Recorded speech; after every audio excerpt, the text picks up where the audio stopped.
अब यहाँ पे हमें एक चीज़ दिख रही है कि how to be well prepared for exams. And ma'am आप क्या बात कर रहे हो, हम जून से पढ़ रहे हैं, हमने हाफ ईयरलीज अच्छे से किए, हमने प्री बहुत अच्छे से की, अब आप आके बोल रहे हो कि एग्जाम्स के लिए वेल प्रिपेयर्ड कैसे रहे, आपने तो हमारी पूरी मेहनत पे ही हंस दिया। नहीं, मैं वेल प्रिपेयर्ड तुम्हारी पढ़ाई के बारे में बात नहीं कर रही हूँ। I am talking about your mental fatigue या तुम्हारा मेंटल स्टेट, कि कैसे तुम एग्जाम्स में सही माइंडसेट से जा सकते हो, सही एक होशो हवास में बोलते हैं, एक सही होश में जा सकते हो, ताकि तुम एग्ज़ाम का जो तुम्हारा राइटिंग टाइम होता है उसको सही से यूटिलाइज कर पाओ। अब सबसे पहली चीज़ जो many of us avoid, but मैंने ये चीज़ बहुत इनिशियल मेरी वीडियोस में भी बोली थी, जो मे बी जून में आई थी, तब हम स्कूल की बात कर रहे थे, बट अभी हम एग्ज़ाम की बात कर रहे हैं। And yes, this is your breakfast, yes this is your breakfast. अब तुम्हारा अगर फर्स्ट मील ए डे की अच्छी नहीं होगी, तुम्हें एग्ज़ाम में जाके भूख लगेगी, तो तुम एग्ज़ाम कैसे दोगे? तुम्हें भूख लगी, तुम लिख ही नहीं पाए, तुम डिस्ट्रैक्ट होने लगे, तुमसे बैठे ही नहीं जा रहा, तुम्हारी एनर्जी लूज़ हो गई। तो येस, ब्रेकफास्ट करके जाना बहुत इंपॉर्टेंट है। इवन घर से बिना खाए निकलना नहीं अच्छा, क्योंकि तुम अगर सही माइंडसेट से नहीं जाओगे, पेट भरा नहीं होगा, तो तुम डिस्ट्रैक्ट होते रहोगे। तो एग्ज़ाम, हर एग्ज़ाम में कंपल्शन करो कि तुम एक अच्छी मील लेके जा रहे हो, बहुत हैवी भी नहीं होनी चाहिए, बस एक फुल फिलिंग मील होनी चाहिए, ताकि तुम एग्ज़ाम में वो 3 घंटे बैठ पाओ, 1.5-2 घंटे में ही उठ के भूख के मारे भाग नहीं जाओ कहीं। ठीक है, अब नेक्स्ट पॉइंट आता है, सेकंड पॉइंट। सब बोलते हैं कि एग्ज़ाम है, जल्दी सो जाओ जल्दी सो जाओ, बट एग्ज़ाम के पहले तो डर के मारे नींद ही नहीं आती। नींद नहीं आती तो हम और लेट जागते हैं। जो हमारे कुछ होशियार बच्चे जिनका सिलेबस ही नहीं कंप्लीट हुआ था, सिलेबस निपटाने में बैठे रहते हैं।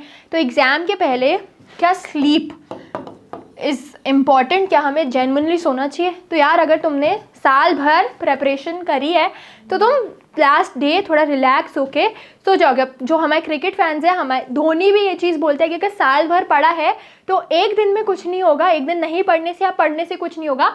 अगर साल भर नहीं पढ़ा है तो एक दिन में भी जितना पढ़ लो कुछ भी नहीं होगा। वही चीज़ कि लास्ट डे पर जो तुम हासिल करते हो कि नहीं ये भी रिवाइज़ करना है, वो भी रिवाइज़ करना है, थोड़ा चिल डाउन होके, थोड़ा ईज डाउन होके अपनी स्लीप को अच्छी इंपॉर्टेंस दो, क्योंकि तुम्हारी तबीयत ख़राब हो गई। जैसे बहुत लोग होते हैं जो नहीं सोते ना, तो उनको फीवर आ जाता है। तो अगर तुम्हारी तबीयत ख़राब हो गई तो एग्ज़ाम में जाके क्या करोगे?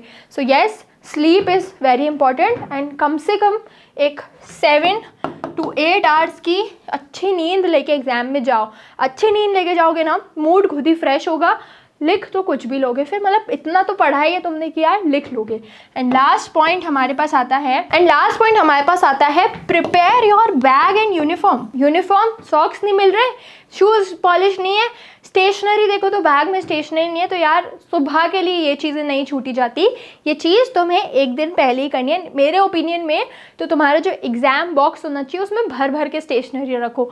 कोई बात नहीं, किसी को देने भी पड़े तो दे दो, कंजूसी मत करो, बट स्टेशनरी उसमें भर भर के रखो, ताकि कुछ भी अगर तुम्हारा कहीं छूट भी जाए या तुम्हें बार बार पेंसिल बॉक्स शफल करने की नीड नहीं हो कि कोचिंग वाले बैग में अलग है, एग्जाम वाले बैग में अलग है। So prepare your uniform and prepare your stationery definitely for the exam. And last चीज़, civic advice as an elder sister, इस एग्ज़ाम में हम जाते हैं, हम बिना बॉटल के चले जाते हैं, तो यार do carry your water bottles अपने प्री बोर्ड्स में भी, ताकि तुमको बहुत अच्छे से, बहुत अच्छे होश में आके कभी पानी की नीड हो तो तुम टाइम वेस्ट करके बाहर नहीं जाओ या किसी से मांगो नहीं। एंड डेफिनेटली पानी की बॉटल भी अपने साथ कैरी करो। सो ये मेरे पॉइंट ऑफ व्यू थे। Best of luck for your preparation and best of luck for your board exams and pre board exams. ऐसी और वीडियोस आती रहेंगी। Till then stay tuned and happy learning.